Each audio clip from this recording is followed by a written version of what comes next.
Olá, bem-vindos ao Sentido Único da série Ex-Presidentes da Câmara de Esposende. Passaram por aqui Tito Evangelista, Benjamin Pereira, Alberto Figueiredo e hoje vamos ter aquele que mais tempo governou Esposende. João Cepa foi Presidente da Câmara Municipal de Esposende durante 15 anos, atravessando várias fases exigentes, incluindo a crise financeira de 2007. Deixou uma marca de estabilidade e de investimento, sobretudo nas áreas estruturantes como mobilidade, ambiente, habitação, ação social e associativismo. Formou um movimento independente, mas perdeu as eleições em 2017, nas autárquicas. Hoje está afastado de cargos políticos, mas continua atento ao debate sobre o futuro do Conselho. João Cepa, bem-vindo ao Sentido Único e vou começar com uma pergunta muito simples. Se já tomou alguma decisão em relação ao dia 12 de outubro, em relação às autárquicas, que já estão praticamente aí à porta? Muito bem, antes de mais, duas notas muito rápidas. Primeiro, para agradecer o convite. Não sendo eu o candidato e estando fora da política ativa, só como ex-autárquico. Julgo que até talvez a segunda entrevista que dou no espaço de 12 anos, nos últimos 12 anos. E depois para o felicitar pelo trabalho extraordinário que tem feito com o E24. De facto, é um projeto de coragem, de resiliência, julgo que já terá quase 10 anos. Às vezes falamos até sobre a E24. Exatamente, e portanto quero felicitá-lo por isso. Relativamente às eleições, assim, nós vamos receber 3 boletins de voto. Há um em que eu já decidi, que é para a Junta de Freguesia, porque eu disse desde o início que nestas eleições, logo à partida, eu apoiaria candidatos que fossem cabeças de lista, fosse por que partido fosse por que movimento fosse, pessoas que estiveram comigo no processo de 2017. No movimento Juntos pela Nossa Terra. Exatamente. Pessoas que, num ato de coragem, porque foi um ato de coragem, circunstâncias muito difíceis. Qual é a freguesia que vota já agora? Em Palmeira de Faro. Palmeira de Faro. Pronto. E eu sempre disse que apoiaria pessoas que fossem cabeças de lista. Não posso apoiar todas as pessoas que fizeram parte porque estão distribuídas por várias candidaturas. Agora tinha que ter um critério. Esse critério é quem for cabeça de lista. Há 2 pessoas nessa situação, que é o candidato à Junta de Freguesia de Palmeira de Faro pela mudança, o António Roças, e há também o José Magalhães, que é candidato à Junta de Freguesia de Esposende, também pela mudança. No José Magalhães não posso votar, posso declarar o meu apoio. No António Roças posso votar. Relativamente à Câmara e à Assembleia Municipal, eu acho que, como em tudo na vida, nós temos que ter 2 coisas, critério e motivação, para fazermos as nossas escolhas. E eu poderia, relativamente ao critério, eu poderia utilizar 2 ou 3 critérios. O primeiro, e que seria talvez se calhar até o mais importante, porque eu não consigo dissociar este processo eleitoral do meu processo de 2017, por razões que eu acho que as pessoas perceberão, porque no fundo a conjuntura acaba por ser um bocadinho idêntica, as candidaturas acabam por ser um bocadinho idênticas e portanto eu não consigo dissociar desse período. O critério poderia ser pessoas que me tivessem apoiado em 2017, que tivessem estado comigo, dos principais protagonistas das 2 principais candidaturas e na qual eu me poderia eventualmente rever porque são da minha área política. Não há ninguém que me tivesse apoiado em 2017, portanto eu não tenho no fundo essa obrigação e esse compromisso e essa responsabilidade, portanto não seria critério. O segundo critério poderia ser o projeto, as equipas, o discurso, se houvesse uma candidatura que me criasse um entusiasmo e uma motivação extra, como eu costumo dizer, quase me levasse a pegar numa bandeira e a agitar a bandeira, mas se calhar fruto de ter critérios muito apertados e muito exigentes, fruto das funções que exerci, não há de facto, tenho que ser sincero, não há de facto uma candidatura. Ou seja, não está entusiasmado com estas candidaturas? Até ao momento, ainda faltam 3 semanas, mas até ao momento... Mas encontra falhas, por exemplo? Ou encontra... Eu acho que todas as candidaturas têm aspectos positivos e têm aspectos negativos. Há razões que me levariam a votar nas 2 candidaturas, há razões que me levariam a não votar nas 2 candidaturas. Ou seja, quando fala das 2 está a falar claramente do PSD e a Independente de Mudança. Porque julgo que são da área política ao qual sempre pertenci e onde são pessoas com quem eu, umas mais, outras menos, me possa eventualmente identificar. Portanto, esse efeito da motivação, do ânimo, do entusiasmo, ainda não o consegui sentir. Pode ser que até aconteça nas próximas semanas, até ao momento eu não consegui sentir. Depois, um último critério poderia ser em função das pessoas em si, não tanto na vertente política, mas eventualmente nas relações pessoais.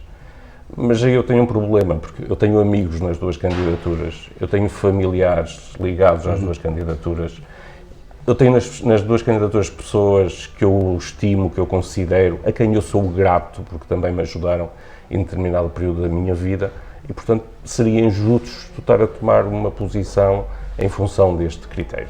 Faça isto.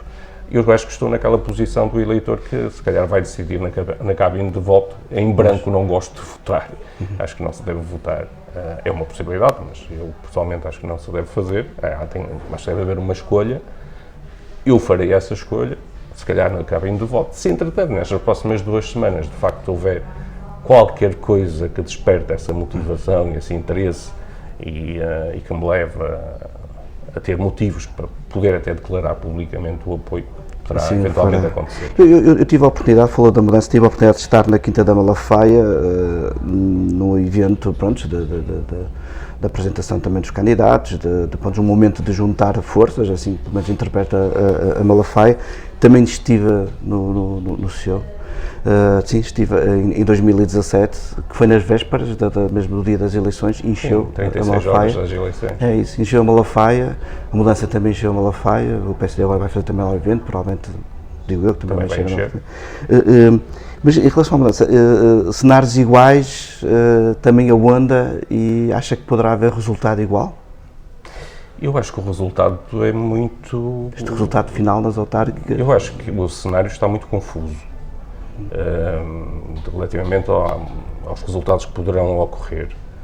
As circunstâncias, as próprias motivações do aparecimento desta candidatura independente são diferentes das motivações que me levaram a apresentar como uma candidatura em 2017. Eu vinha desde há muito tempo a tomar posições, pelo menos 3 anos antes comecei a tomar posições públicas de discordância relativamente ao modelo de gestão que estava a ser seguido. Nunca foi uma questão pessoal, nunca foi nada contra o PSD, pelo contrário, sempre fui do PSD, continuo a ser do PSD, mas discordava completamente do modelo de gestão que estava a ser seguido. Achava, e acho que hoje muita gente me dá razão, que poderia levar o município por caminhos que, na minha opinião, não eram os mais desejáveis do ponto de vista da gestão, e foi isso na altura que esta candidatura acho que surge muito, pelo menos na análise que se faz, surge muito de uma clivagem interna do PSD relativamente à escolha do candidato. Sim. É o que está essencialmente na base. Uma escolha de um processo, que uns dizem que não é claro, outros dizem que é normal. É um bocadinho a palavra de uns contra a palavra de outros, mas resulta essencialmente essa clivagem, porque há muito pouco tempo toda a gente estava, no fundo, do mesmo lado, concordava com as mesmas coisas, apoiava as mesmas coisas, elogiava as mesmas coisas, e depois há um processo de escolha de um candidato, que acontece muitas vezes em todos os partidos, em muitos conselhos, que é não haver um consenso relativamente à escolha, e criam-se estas divisões e depois até podem resultar, portanto não é, ao contrário daquilo que aconteceu em 2017, não é propriamente uma posição diferente relativamente às políticas seguidas, sendo que aqui, e eu gosto de ser muito correto nas coisas e acho que é muito importante que as pessoas estejam esclarecidas. Eu tenho que ressalvar, neste processo há uma pessoa, pelo menos uma pessoa, com quem eu conversei há cerca de 2 anos e que já nessa altura me transmitia exatamente, em termos de opinião sobre a gestão do município, me transmitia exatamente a mesma posição que tenho hoje, que é o Sr. Alberto Figueiredo. Portanto, aquilo que se diz, que ele há pouco tempo apoiava e que agora mudou de posição, eu tenho que ressalvar isso, porque se calhar 2 anos ou até mais, tivemos uma conversa, um encontro. E já notava que havia ali... Sim, já na altura, aquilo que diz hoje, que defende hoje, já o defendia na altura e, portanto, julgo que da parte dele há essa coerência das motivações terem a ver, nomeadamente com o modelo de gestão. Relativamente à Malafaia, a Malafaia é um barómetro péssimo, porque eu tive essa experiência, eu a 36 horas das pessoas irem à cabine de voto votar, nós enchemos a Malafaia, lutamos a Malafaia. Eu lembro-me na altura as pessoas que estavam comigo estarem extremamente entusiasmadas e eu depois no final reuni com elas e disse-lhes, há 2 coisas que podem acontecer, termos um bom resultado ou termos um péssimo resultado. Não se deixem iludir por aquilo que aconteceu aqui, porque há muita gente que vem à Malafaia não para apoiar, mas é aproveitar a preço baixo, de ir lá passar um bom bocado, de se divertir, de estar com os amigos, estar com a família. O que não deixa de ter a sua importância também no seio político, estar com as pessoas, tentar ali numa... E muitas vezes até nesses encontros, nessas conversas, as pessoas até vão mudando de opinião e até se vão Mas a Malafaia é um barómetro muito mau. Portanto, que ninguém pense que vai ganhar as eleições porque encheu a Malafaia. Assim como também ninguém pense, eu tive essa experiência, que vai ganhar as eleições porque nas sessões que faz nas freguesias as salas estão cheias. Eu também tive as salas cheias em todas as freguesias onde estive. Normalmente acabam por ser quase sempre as mesmas pessoas que vão. Sim. Há uma variação muito leve, muito pequena. Portanto, são maus medidores, digamos assim, daquilo que é a intenção de voto da população.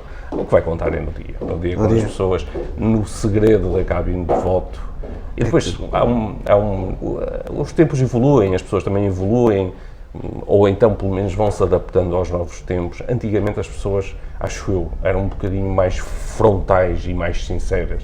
Eu lembro-me, no início da minha carreira política, que as pessoas iam às sessões e contestavam, iam mesmo, se fossem do contra, no porta-a-porta, aquilo que chamamos de porta-a-porta. As pessoas eram críticas, se não apoiassem, diziam claramente que não apoiam. Hoje não, hoje as pessoas são extremamente simpáticas, recebem bem toda a gente, declaram apoio a toda a gente. Portanto, no dia que vamos ver.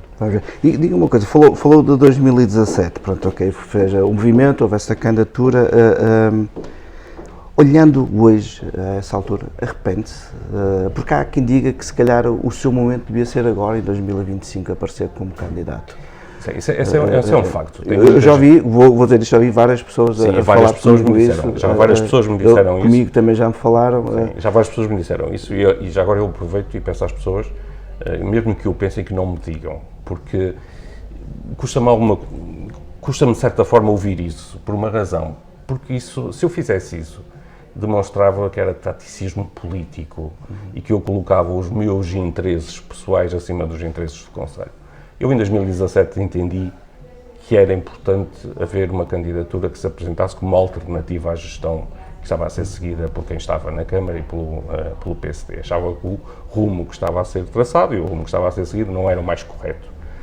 Eu poderia ter feito duas coisas, que era ficar comodamente quieto e calado, esperar pela melhor oportunidade política para mim, ou então, isto é um bocado como as doenças, nós quando temos gripe não ficamos à espera que os medicamentos baixem de preço, nós tomamos logo para atacar logo o problema. E foi isso que eu fiz, eu tinha consciência da missão, não direi impossível, mas muito difícil que tinha pela frente. Reconheço que fui um bocadinho ingênuo, porque eu tive a preocupação de falar com algumas pessoas, nomeadamente com os presidentes de junta do PSD, que me traçaram um cenário muito negro relativamente à atividade da Câmara, ao desempenho da Câmara, mostraram grande preocupação com aquilo que estava a ser feito e, portanto, acabou por ser um incentivo e a confirmação daquilo que eu também achava. É óbvio que estas pessoas depois, comodamente, ficaram do lado do poder. E depois também fui ingênuo porque eu achei que eu estaria sempre, de certa forma, a ser avaliado por aquilo que fiz no passado, como é óbvio, não é? Porque eu tinha um passado na Câmara. Eu achei que essa avaliação seria em função do desempenho e não tanto em função da popularidade e da simpatia. Eu nunca fui um Presidente de Câmara de charme.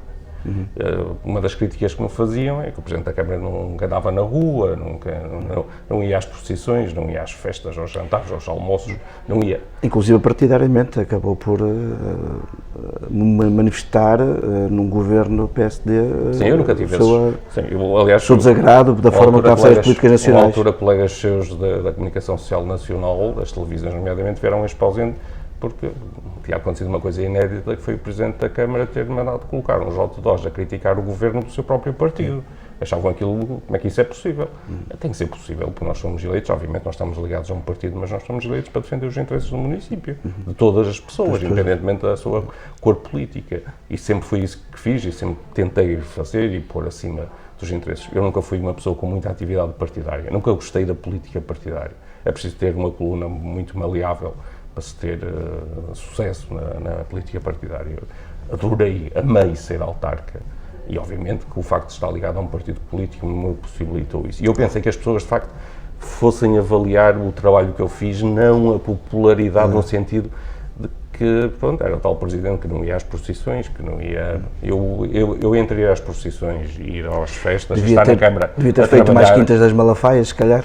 Eventualmente. Também fiz algumas, as atividades nós tínhamos. Agora, aquela coisa de ir a todo lado, estarem presente em todo lado, distribuir muitos beijinhos, muitos abraços, eu nunca fiz isso. Não é porque eu não gostasse de fazer, ou porque...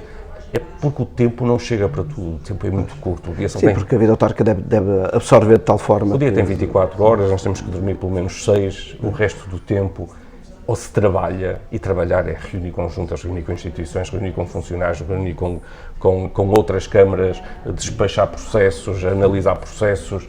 Isto projetos europeus, tudo, fundos. É tanta coisa durante todos os dias que o tempo não estica. E eu fazer essa avaliação achei que ia ser diferente, não foi? Arrependi-me, não pelo facto de ter, porque fiz aquilo que a minha consciência mandou, arrependi-me das repercussões que isso teve, para mim teve muitas no plano pessoal, profissional, ainda hoje tenho o carimbo, que eu acho que nunca mais sai, que é antipoder ou crítico do poder, e isso nos meios pequenos, sim, nos meios pequenos eu sofri muito, ainda hoje sofri muito no fundo desse estatuto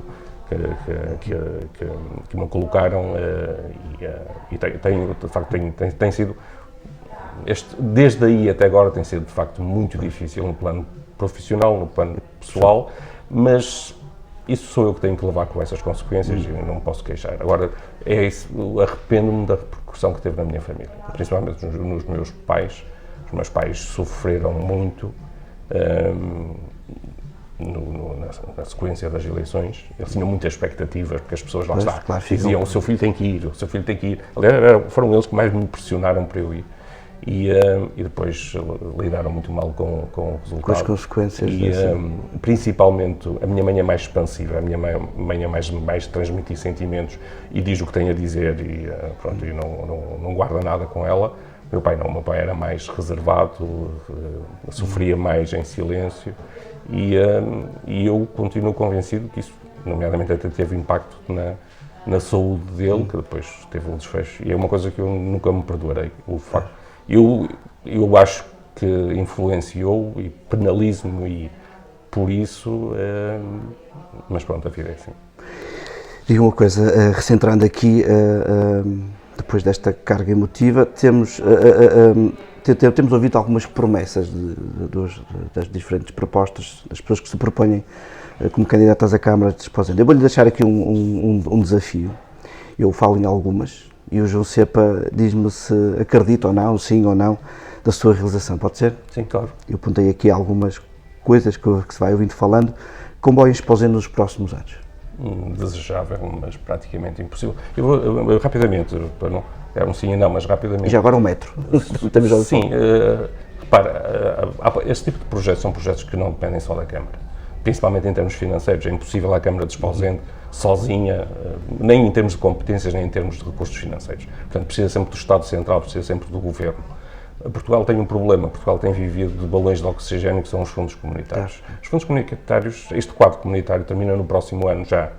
É muito curto. Quem ganhar agora a Câmara, seja quem for, vai ter que dar ao pedal, como se diz na gíria, porque para o ano acaba. Eu não sei se haverá outros quadros comunitários.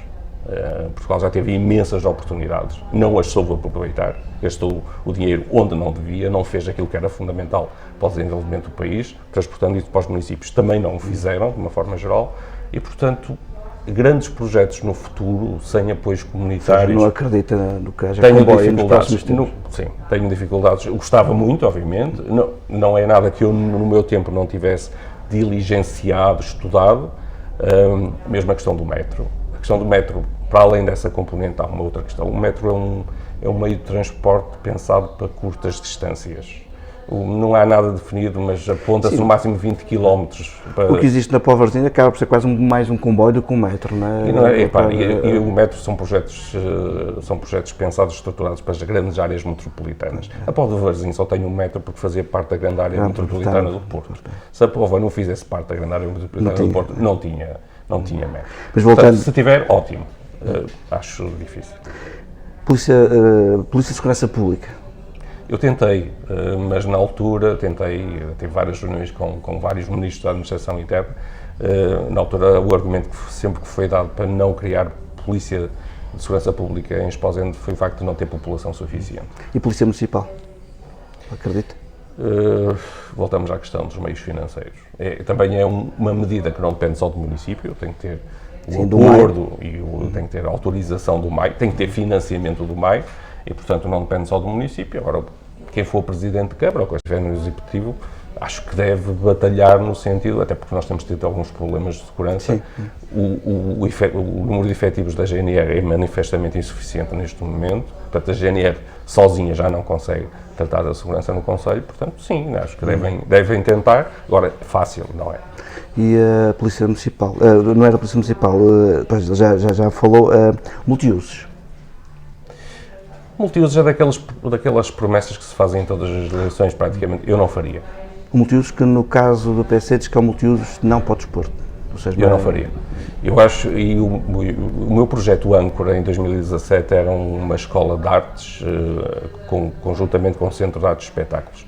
Eu acho que Esposende precisa de um equipamento que lhe permita ter 365 dias do ano atividade cultural em quantidade e de qualidade. E não tenho espaço, tenho o auditório, mas é muito reduzido, não dá para esse tipo de coisas.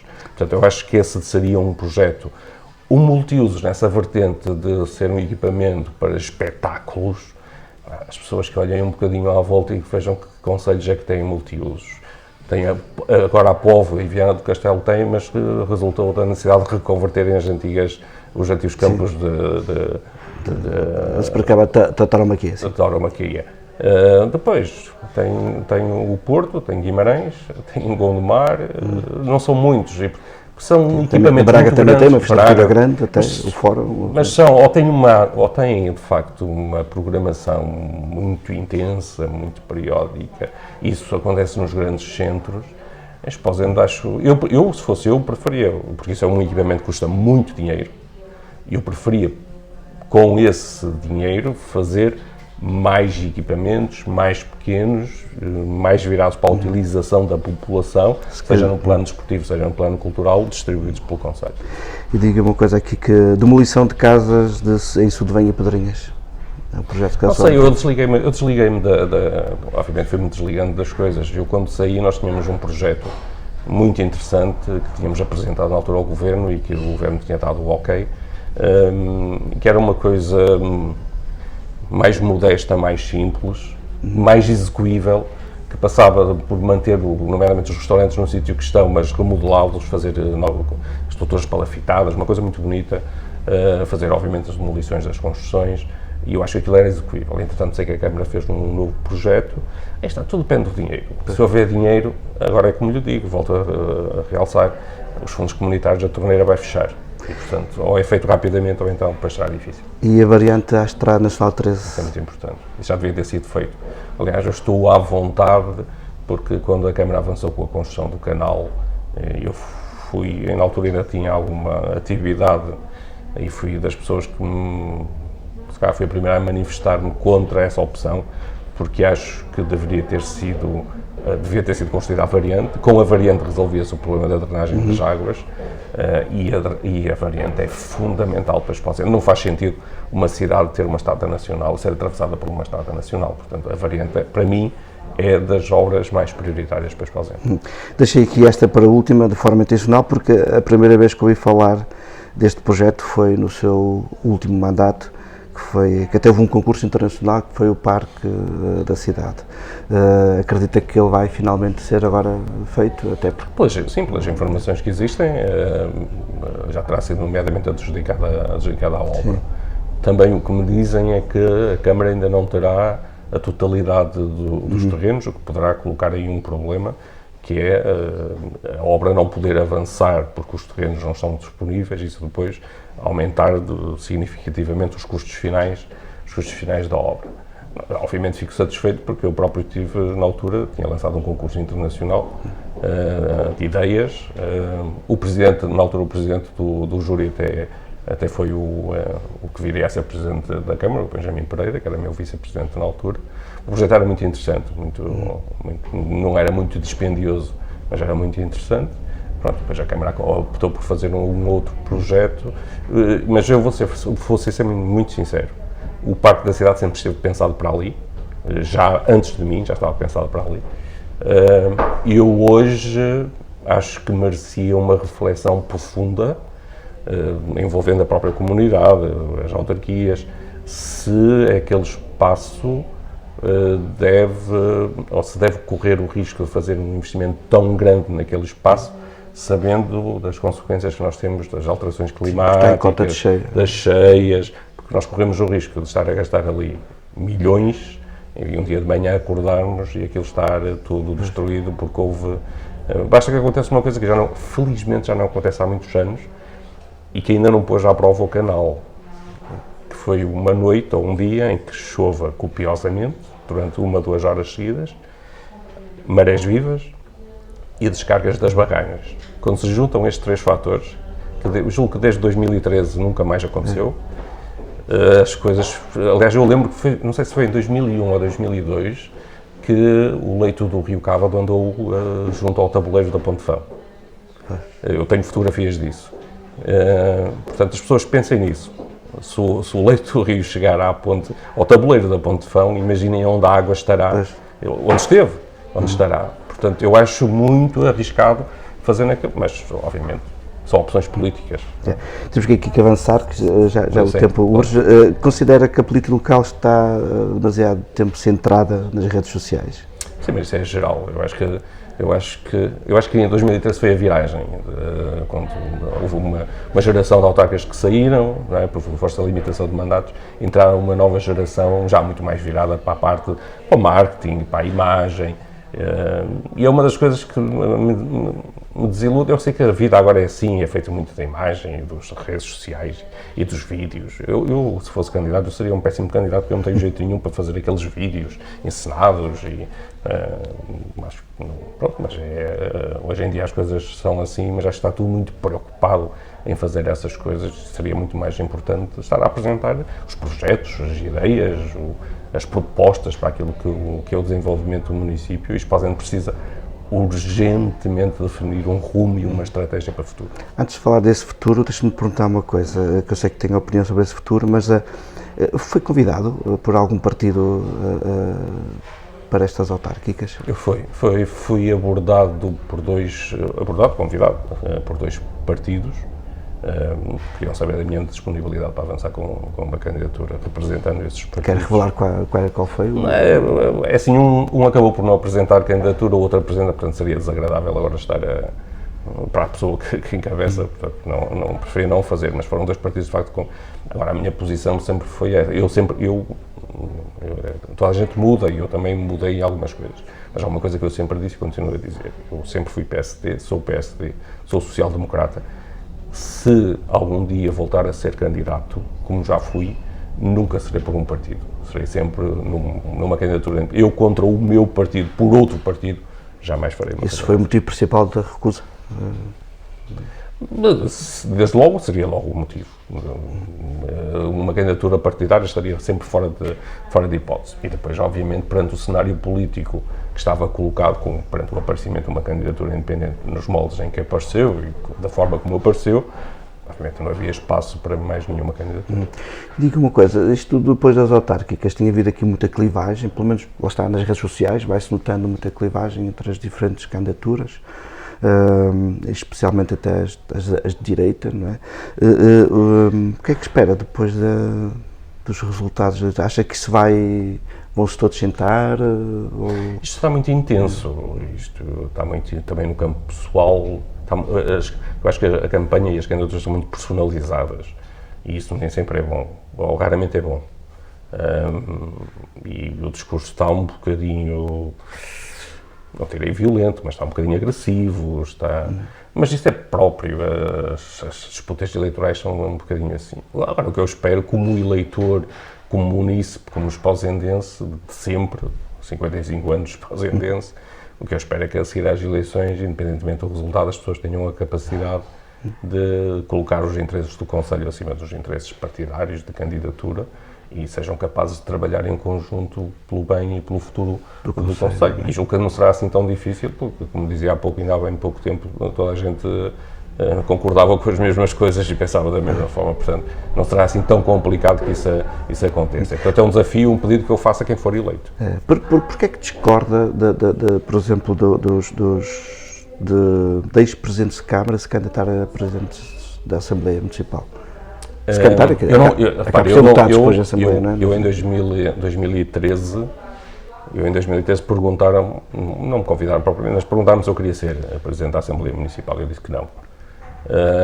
Porque eu acho, obviamente são opções que as pessoas podem tomar, eu não critico,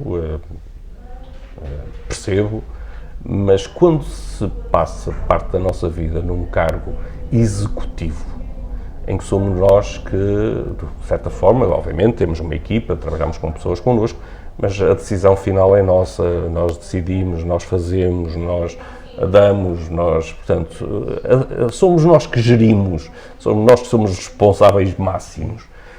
Passar um período da vida, sejam 15 anos, sejam 5 anos, seja o que for, com este tipo de trabalho e com este tipo de responsabilidade, passar depois para um órgão que pouco mais é que consultivo quase,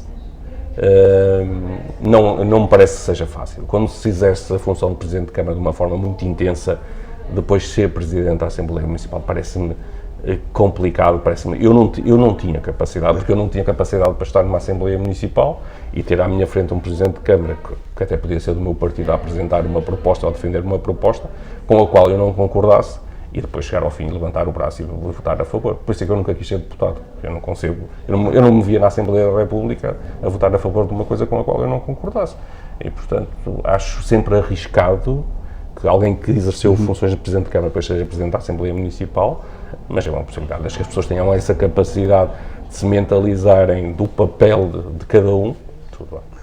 Há bocado disse uma frase que amou ser autarca, ser Presidente de Câmara. O que é que lhe deixou saudades para esse amor ser tão intenso? Olha, uma das coisas que eu tenho saudades é de acordar de manhã e o primeiro pensamento que vinha, que ocorria era mais um dia, bora lá, vamos lá fazer coisas, vamos lá resolver problemas, vamos lá fazer obras, vamos lá... Era o acordar todos os dias de manhã com motivação. Com desafios constantes. Não há 2 dias iguais, não é? Na vida de um autarca não há 2 dias iguais. Todos os dias são problemas para resolver, todos os dias são desafios. Alguém bate à porta. Todos os dias são concretizações.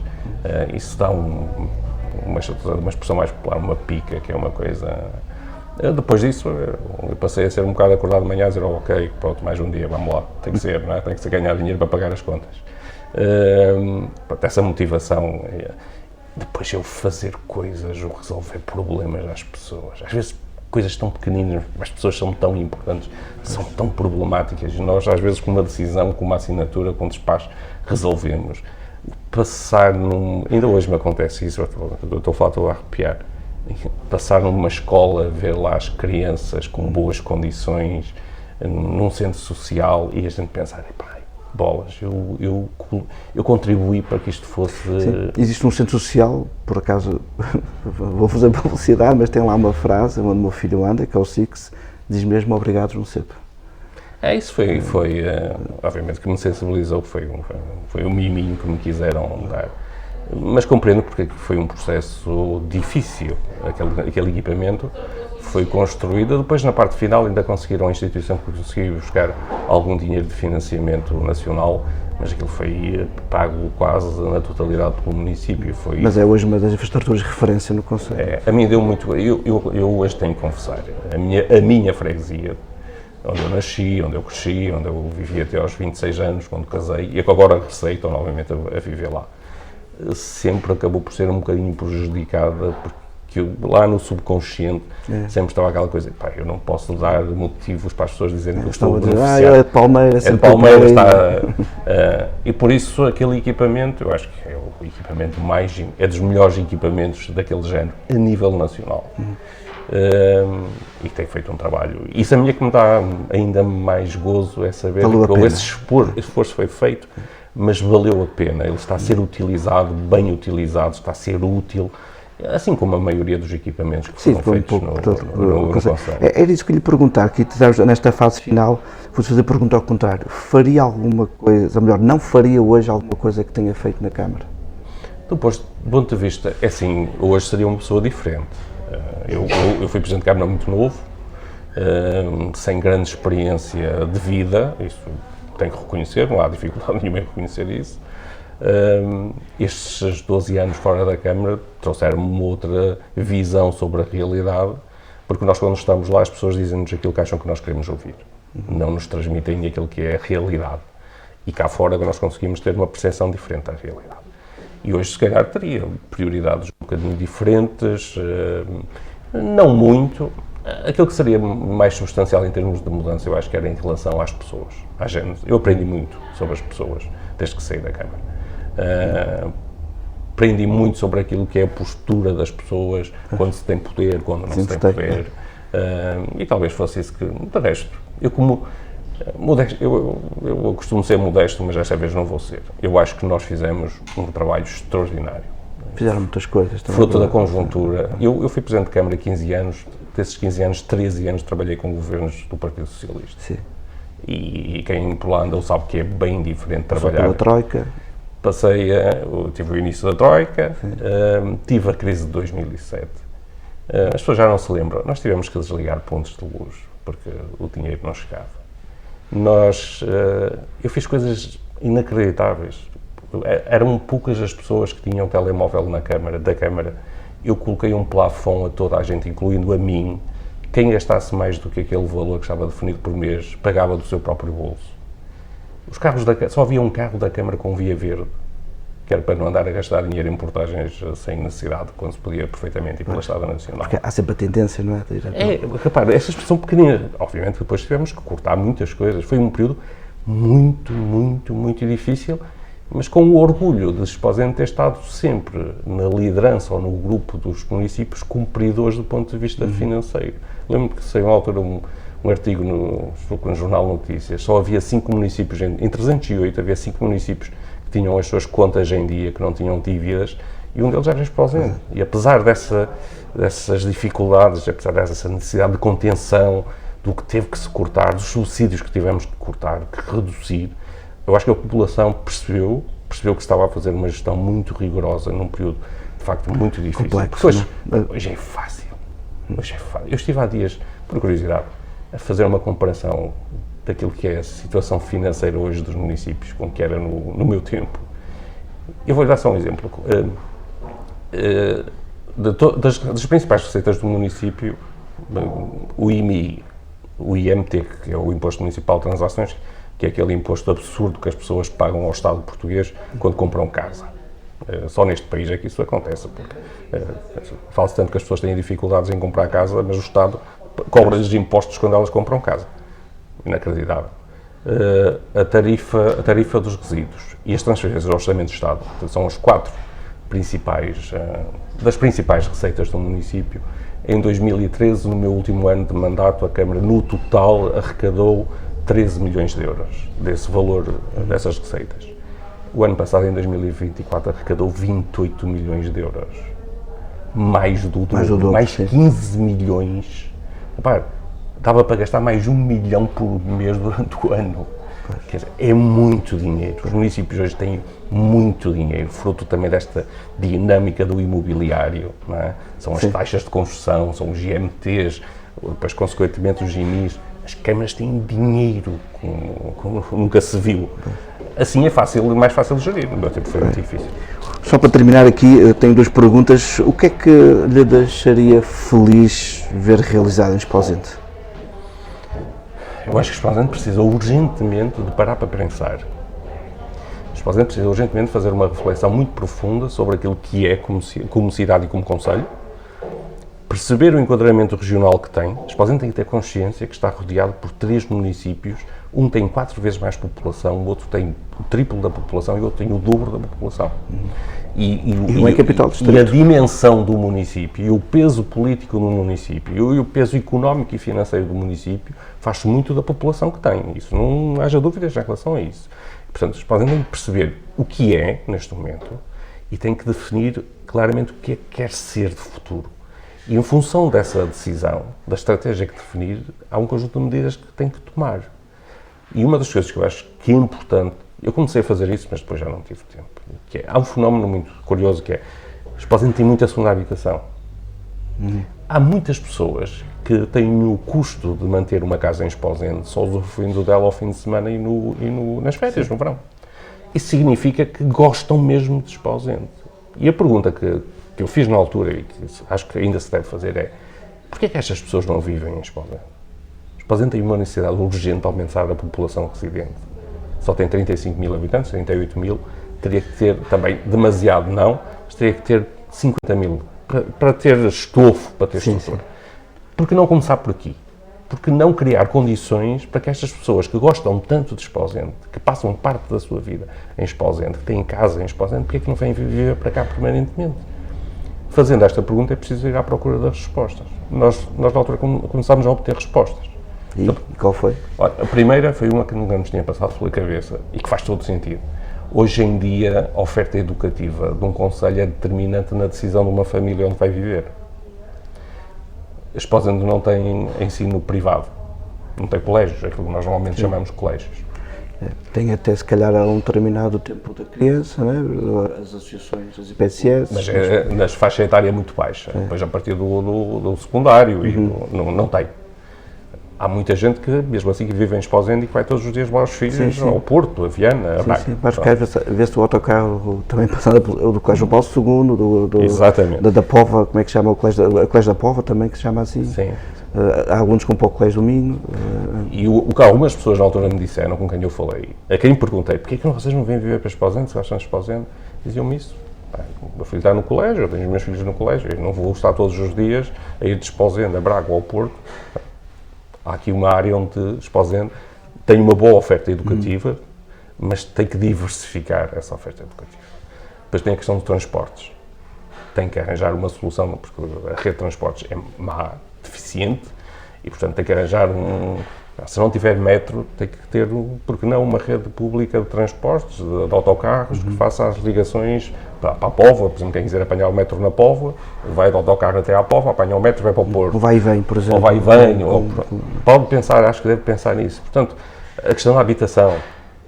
Então, há uma questão que é curiosa, que nunca ninguém pensou, que é, Esposende é muito dinâmico do ponto de vista da segunda habitação. Sim. Tudo que se constrói em Esposende vende-se, 90% do que é vendido é para a segunda habitação.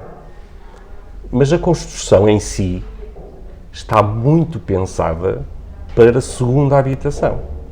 São as áreas, são as comodidades, são bons apartamentos, até boas moradias, para se passar o fim de semana e para se passar as férias. Mas depois, para viver no dia-a-dia, já não têm as melhores condições. Portanto, uma das coisas que eu achei que a Câmara devia fazer, pensar pelo menos em fazer, era começar a ter critérios de exigência relativamente aos projetos dos novos empreendimentos, em que a construção, a habitação, tem que ter características adequadas para a primeira habitação, por exemplo. E depois tem que resolver o problema da oferta da habitação, que é geral, mas no final até se resolve facilmente. Vou terminar mesmo com esta pergunta. E alguma vez chorou no gabinete da Câmara de Esposende? Eu me emocionei muitas vezes, na Câmara e fora da Câmara. Chorar, sim, olha, 2 vezes que me lembro. Chorei no dia que me despedi dos funcionários da Câmara. Fiz do durão no Salão Nobre a falar com eles, dei-lhes motivação, agradeci-lhes, obviamente, porque sem eles não tinha conseguido fazer nada. Mas depois, quando fui para o meu gabinete, desabou. E chorei uma outra vez, numa situação muito particular, de uma pessoa que eu recebi, uma situação de vida verdadeiramente dramática, que me sensibilizou imenso, até porque metia crianças, e deve ter sido a única vez na minha vida de autarca em que eu inventei um emprego. Eu nunca dei empregos para dar empregos. Deve ter sido a única vez que eu inventei um emprego para resolver o problema daquela pessoa. E a pessoa, no dia a seguir ou 2 dias depois, tinha um emprego. E eu resolvi-lhe naquele momento, mas depois não foi no gabinete. Depois fui para a casa de banho, estive aí uma meia hora na casa de banho, completamente descontrolado. Depois houve um outro, não foi na Câmara, foi em casa. Ao final da tarde eu estava em casa, estava a jogar à bola com o meu filho, era pequenito na altura, e foi no dia em que recebi a chamada telefónica do Jorge Moreira da Silva, que era o Ministro do Ambiente, o Secretário de Estado, já não me lembro, e que me ligou para me dizer que tinha dado o despacho de aprovação do financiamento para a obra da zona ribeirinha de Esposende e da frente da Praia da Apúlia. E eu tinha corrido tantas vezes para Lisboa, tantas vezes com a altura um sacerdote, um pároco de Esposende perguntou-me se eu tinha lá um amante, tantas vezes eu ia lá. Fui tantas vezes a Lisboa, pedi tanto, ajoelhei-me tantas vezes quase a pedir por favor, a tanto ministro, tanto secretário de Estado, foi uma luta terrível. Depois naquele dia receber aquele telefonema a dizer, está descansado, já tens o dinheiro para fazer obra. Eu acho que foi mais uma descarga emocional, obviamente foi a emoção, mas foi uma descarga emocional. Depois, obviamente, todos os dias a gente fica sensibilizado, fica comovido. Sim, e passou por, recordo-me, por exemplo, do falecimento de 3 bombeiros, também passou por isso. Sim. Lembro-me que, pelo menos... Mas aí não foi tanto, repare, aí não foi tanto a questão dos... O anterior comandante fala muito disso, do apoio que deu à Câmara foram momentos e da presença para mim, José. porventura, foi o momento mais difícil da minha vida como autarca. Também a preocupação... E como homem, ao mesmo tempo como homem. Recordo-me também da preocupação que teve com o Prestige, quando também fundou, porque havia esse risco da maré chegar a Esposende. Tive um desentendimento bastante acentuado com o Ministro do Ambiente na altura, que imagina era o Isaltino de Moraes, que estava mais preocupado em falar para as televisões do que propriamente em resolver o problema. O exemplo do Prestige é o exemplo que nós somos um país abençoado. Toda a gente estava aqui, nós não tínhamos solução, não tínhamos estratégia, nem meios, provavelmente. Nem meios, não tínhamos nada preparado para fazer face à entrada da Mancha Negra em Portugal, do crudo, e depois, por efeito da natureza, sim, sem mais nem menos, antes de chegar a Portugal, desviou-se. Eu digo muitas vezes, nós analisarmos a nossa história como povo, como país, nós somos um povo abençoado. Se calhar são as idas a Fátima que o Conselho faz. Eu costumo dizer que a Nossa Senhora de Fátima também nos deve dar uma ajuda bastante preciosa e bastante boa. João Cepa, foi excelente esta conversa, acho que valeu a pena e obrigado por ter estado aqui no Sentido Único, por ter estado aqui no E24. Vocês lá em casa, agora vamos preparar o ciclo autárquico. O E24 preparou um conjunto de entrevistas com os candidatos do Conselho de Esposende e também de Barcelos, que em breve vão sair a público e até já.